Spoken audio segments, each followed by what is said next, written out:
Olá, mocinhos, tudo bom com vocês? Aqui é a professora Dayana e essa semana a gente vai desenvolver o que nós chamamos de atividade diagnóstica. A atividade diagnóstica serve para avaliar e relembrar alguns conceitos que nós discutimos no ano passado. Então, a gente vai começar a falar um pouquinho sobre o conceito de paisagem. O conceito de paisagem está associado à nossa visão, ao nosso horizonte, tudo aquilo que a gente olha no espaço e até onde a nossa visão alcança é o que nós chamamos de paisagem. A paisagem ela pode ser classificada de duas maneiras. Primeiro é o que nós chamamos de paisagem natural, onde predominam os elementos naturais. E a paisagem cultural é aquela em que predominam os elementos culturais, ou seja, os elementos construídos pela ação humana, que são também chamados de paisagens humanizadas. Então, a primeira questão é para colocar verdadeiro ou falso, de acordo com as informações que se apresentam. Na letra a paisagem natural é aquela que foi construída pela ação do homem ao longo do tempo. Na letra B, nas paisagens culturais predominam os elementos construídos pela ação do homem. A letra C, as paisagens culturais também são chamadas de paisagens humanizadas. Na letra D, as plantações de café e cana-de-açúcar são classificadas como paisagens naturais. Vocês acham que as plantações, de qualquer forma, elas foram construídas pela ação humana, podem ser chamadas de paisagens naturais? A número 2, a gente vai falar sobre coordenadas geográficas. As coordenadas geográficas, elas servem para nos ajudar na orientação, a localizar algum ponto na superfície da Terra. Como é que isso funciona? Funciona a partir de um encontro de linhas imaginárias chamadas paralelos e meridianos. São linhas imaginárias porque na vida real elas não existem, mas no papel elas foram elaboradas para que pudesse facilitar o estudo da geografia, tá?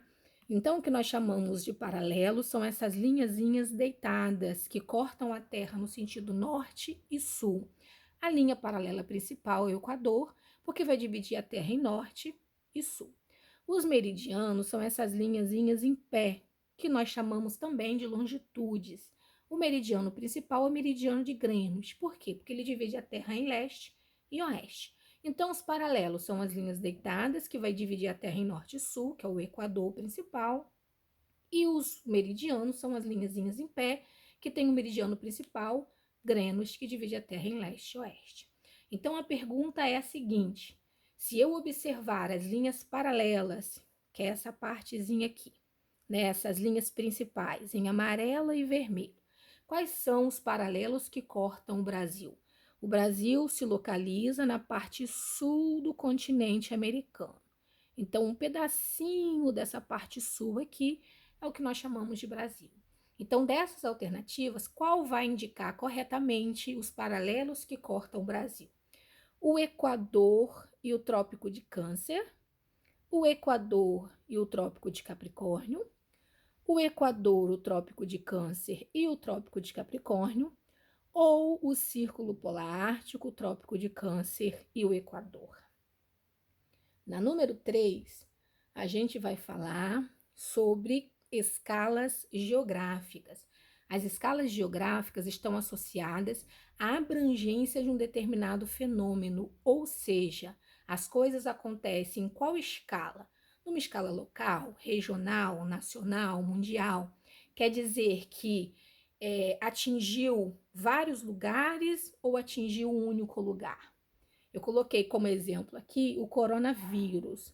O coronavírus, a matéria fala, ó, é uma pandemia que paralisa a economia mundial, afetou o comércio global, fechou fronteiras, derrubou bolsas, cancelou eventos no mundo todo e colocou diversos países em recessão. Então, entendendo o impacto do coronavírus, a gente diz que esse impacto foi numa escala mundial, foi numa escala nacional, foi numa escala regional ou foi numa escala local? A número 4 vai falar entre espaços urbanos e espaços rurais. O que é um espaço urbano? A gente viu no ano passado a diferença entre um espaço urbano e um espaço rural. A gente viu algumas características desses dois espaços. Aí a pergunta fala: qual é o espaço urbano? Quais são as características que vão determinar um espaço urbano? São as áreas de baixo adensamento populacional, ou seja, são as áreas que moram poucas pessoas, na qual se destacam pequenos assentamentos e pequenas propriedades? Ou são as áreas de grande adensamento populacional, onde moram muitas pessoas, formada por habitações aglomeradas que formam as cidades? São as áreas onde são praticadas as atividades primárias, que são aquelas ligadas à agricultura, pecuária, ao extrativismo? Ou são as áreas onde predominam as plantações, as criações de gado, os tratores e as outras máquinas agrícolas? A questão número 5 vai falar sobre consumo sustentável. O que é o consumo sustentável? É um conjunto de práticas relacionadas à aquisição de produtos e serviços que visam reduzir os impactos ao meio ambiente. Então, qual das práticas abaixo vai nos ajudar a preservar o meio ambiente? Vocês acham que reciclar lixo ajuda a preservar o meio ambiente? Levar sacolas reutilizáveis ao supermercado, evitando sacolas plásticas. As sacolas reutilizáveis são aquelas que a gente usa, leva para o supermercado, chega em casa, limpa, guarda e pode ser usado outras vezes. Transformar o lixo orgânico em adubo, por exemplo, restos de comida, casca de banana, casca de batata. Se a gente transformar isso em adubo, vai ajudar a preservar o meio ambiente?